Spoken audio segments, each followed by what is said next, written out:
जय गुरुदेव, जय गायत्री माता। दुखों से मुक्ति का एकमेव मार्ग योग। इस सत्य को और भी अधिक सुस्पष्टता देते हुए योग ऋषि पतंजलि अगले सूत्र का उच्चारण करते हैं।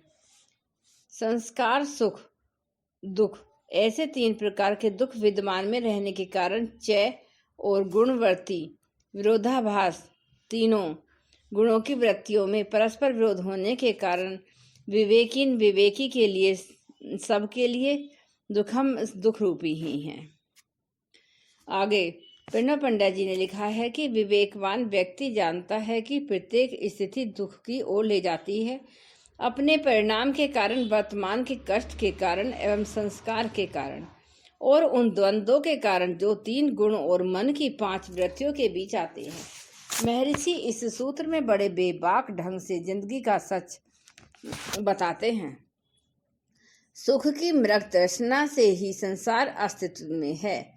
किसी भी तरह से यदि मन से यह मृग तृष्णा हट जाए, मिट जाए, तो संसार रूप में नहीं बल्कि आदि शक्ति जगदम्बा की लीला के रूप में अनुभव होता है।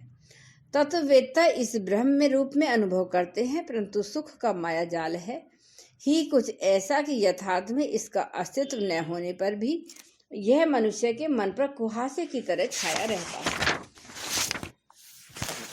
मन में या तो अतीत के सुखों की याद उमड़ती रहती है या फिर भविष्य के दुखों की कल्पनाएं कुहेलिकाएं करती रहती हैं। मनुष्य का अस्तित्व इसी अतीत एवं भविष्य के हिंडोले में झूलता रहता है। लेकिन जो विवेकवान है, जिन्हें निरंतर के सत्संग से और स्वाध्याय से विवेक को पाया है, केवल वे ही सुख की मृग तृष्णा से उबर पाते हैं। वे जीवन के यथार्थ से, उसके अंतर्निहित सत्य से परिचित होते हैं।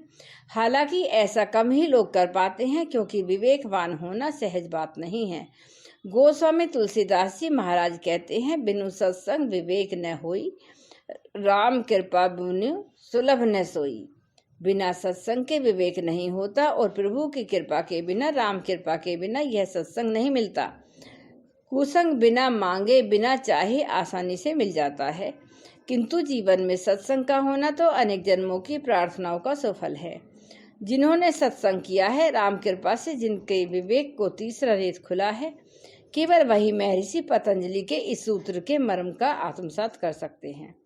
इस सूत्र में महर्षि दुख को तीन श्रेणियों में वर्गीकृत करते हैं। इनमें से पहला दुख है परिणाम दुख। अनेक वृत्तिकारों एवं भाष्यकारों ने इसकी विविध व्याख्या की है, परंतु सद्गुरु ने जो ज्ञान की अनुभूति दी है वह कहती है कि परिणाम दुख सुख के गर्भ में पलता है। सुख के समय भोग की लालसा, भोगों की क्रिया अपने परिणाम में अनेक दुखों को प्रकट करती है। सुख के समय अहंकार के जो उन्माद और उपद्रव खड़े होते हैं, उनका ही परिणाम दुखों के रूप में प्रकट होता है। संक्षेप में, सुख के समय मनुष्य अपने आचरण व्यवहार से दुख को जन्म देता है। यदि सुख के समय दुख देने वाले संसाधनों से सेवा की जा सके, लोग जीवन की पीड़ा मिटाई जा सके, और यदि इस समय को अहम को विनिष्ट करने वाली साधना में लगाया जा सके, तो यह सुख परिणाम दुख देने की बजाय समाधि का साधन भी बन सकता है। दूसरा दुख है ताप दुख।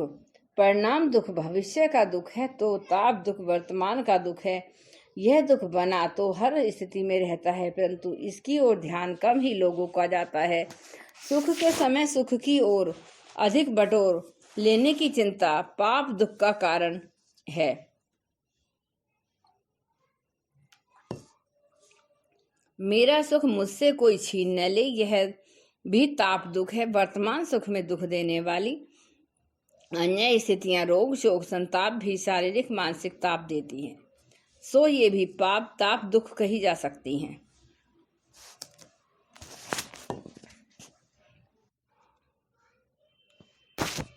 यह ताप दुख न तो हटता है और न मिटाई मरता है। इसे हटाने और मिटाने के लिए महान गुरु नानक देव की यह सीख माननी पड़ेगी, जिसमें कहते हैं, नानक दुखिया सब संसार, सोई सुखिया जो राम आधार।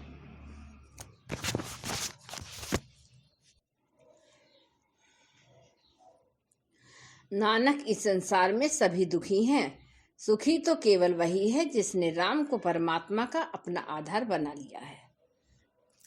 तीसरी श्रेणी का दुख है संस्कार दुख।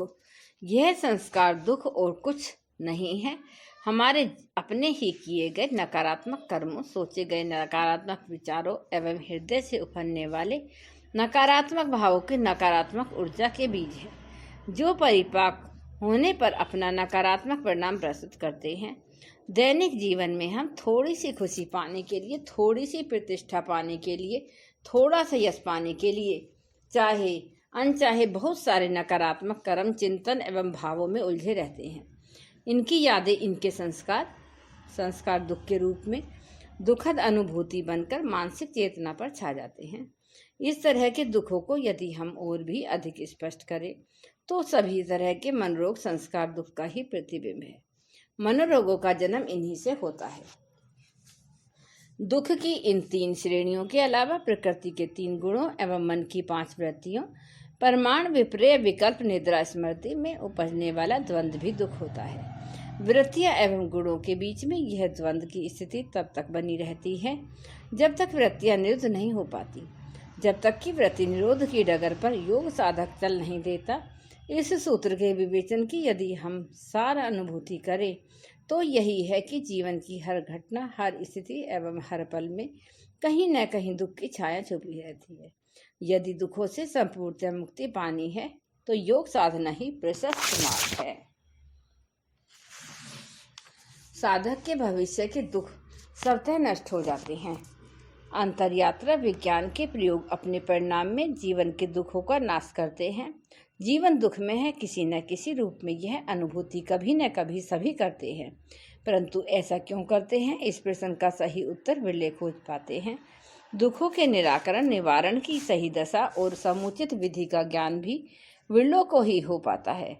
अन्यथा आमतौर पर तो सुखों की तलाश में दुखों की कालीमा से ही दामन कलंकित होता रहता है। सुख पाने की ललक और लालसा में सभी से भरपूर होती है, परंतु सही दिशा और सम्यक विधि के अभाव में भटकन और भटकाव में ही जिंदगी खपती बीतती रहती है। सुख पाने के सारे प्रयास एवं पुरुषार्थ का अंत किसी न किसी दुखद मोड़ पर होता है।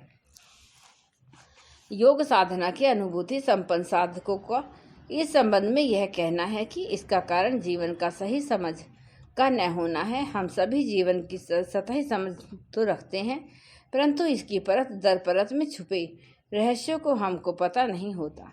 इसकी अतल गहराइयों में क्या छुपा है, इसे जान पाना तो केवल तत्वज्ञानी सिद्धों के लिए ही संभव होता है। सही समझ के न होने की वजह से जिंदगी के दुखों को हम किसी न किसी वस्तु या स्थिति के अभाव से जोड़कर देखते हैं, जैसे कि दुख का कारण धन का अभाव है, अथवा फिर ऐसी स्थिति में अपने जीवन में होती तो दुख न रह जाते। यह अपनी असमर्थता असहायता पर मन पीड़ा को अनुभव करता है।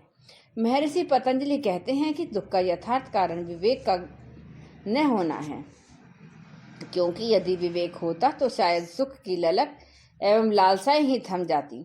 अपनी अमृतवाणी में परम पूज्य गुरुदेव ने एक स्थान पर कहा है, बेटा, भगवान वह नहीं है जो मन की मनोकामनाओं को पूरा करते हैं, बल्कि भगवान वह है जो मन से मनोकामनाओं का नाश करते हैं। योग कथा की पिछली कड़ी में महर्षि पतंजलि की एक सूत्र चर्चा में कहा गया था कि परिणाम दुख, ताप दुख और संस्कारों का दुख, ऐसे 3 प्रकार के दुख विद्यमान रहने के कारण और तीनों गुणों की वृत्तियों में परस्पर विरोध होने के कारण विवेकी जनों के लिए सबके सब कर्मफल दुख रूप ही हैं। महर्षि के इस सूत्र में एक बात तो स्पष्ट हो गई है कि जीवन के इस यथार्थ का अनुभव केवल विवेकी जन ही कर पाते हैं। अन्य सब तो केवल बालू में से तेल निकालने की झूठी जुगत में फंसे रहते हैं। उनकी यह मृग तृष्णा उन्हीं उम्र भर भटकाती रहती है। लेकिन जो विवेकवान है, जो जिंदगी के यथार्थ का, सच का अपनी गहराइयों में अनुभव करते हैं, उनका जीवन के प्रति एक अनिवार्य कर्तव्य है। उसका उद्घाटन महर्षि ने अपने अगले सूत्र में किया है। योग ऋषि पतंजलि का यह सूत्र प्रत्येक योग साधक के जीवन का कर्तव्य सत्य है। जो अपने इस कर्तव्य को पूरा करने में समर्थ नहीं है, उसे न तो योगी कहा जा सकता है और न योग साधक। दुख का स्वरूप कोई हो, प्रकार कोई हो, पर उसकी जड़ें चेतन में चित्त कहीं न कहीं दबी होती हैं। चित्त की अवस्था एवं स्थिति के अनुरूप ही अपनी वृत्तियों का रूप होता है। इन वृत्तियों के आरोह अवरोह की ही व्यक्ति को प्रेरित करते रहते हैं। यदि बात परिणाम दुख की करें तो इसे तभी नष्ट किया जा सकता है जब इसे इस तरह के शारीरिक मानसिक कार्य न किए जाएं जो अपने परिणाम में दुख पैदा करते हैं। उदाहरण के लिए योगेश्वर श्री कृष्ण कहते हैं कि यही स्पर्श जा भोगा दुखिया ने एवते इंद्रियों के स्पर्श से मिलने वाले जितने ही सुख भोगे हैं वे सभी दुख योनि परिणाम में दुख देने वाले हैं। ताप दुख की भी यही स्थिति है। सुखों को भोगते समय उनके छूटने की सदा आशंका चिंता बनी रहती है।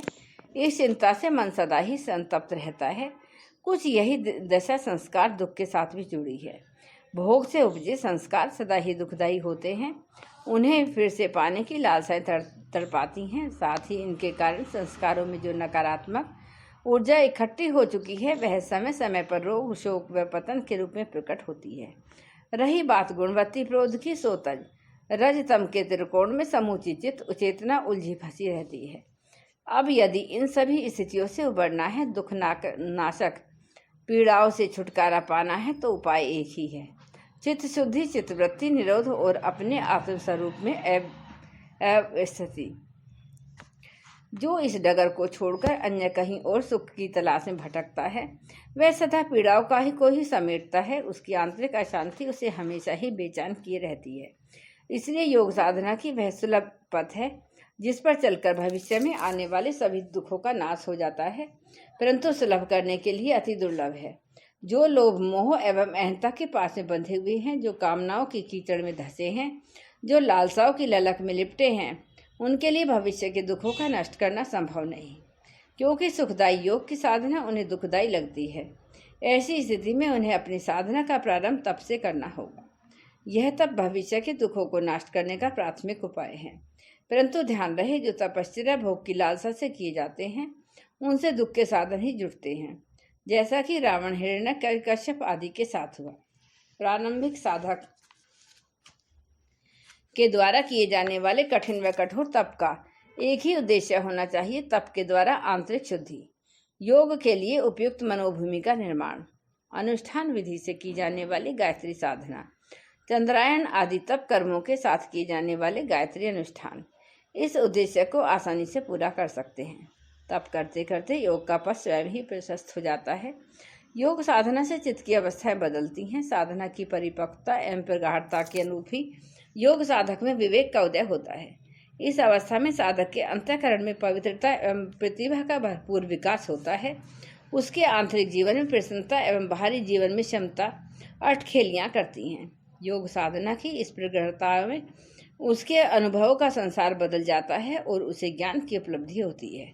उसका यह ज्ञान सूचनाओं और विचारों पर आधारित नहीं बल्कि अनुभवों पर आधारित होता है।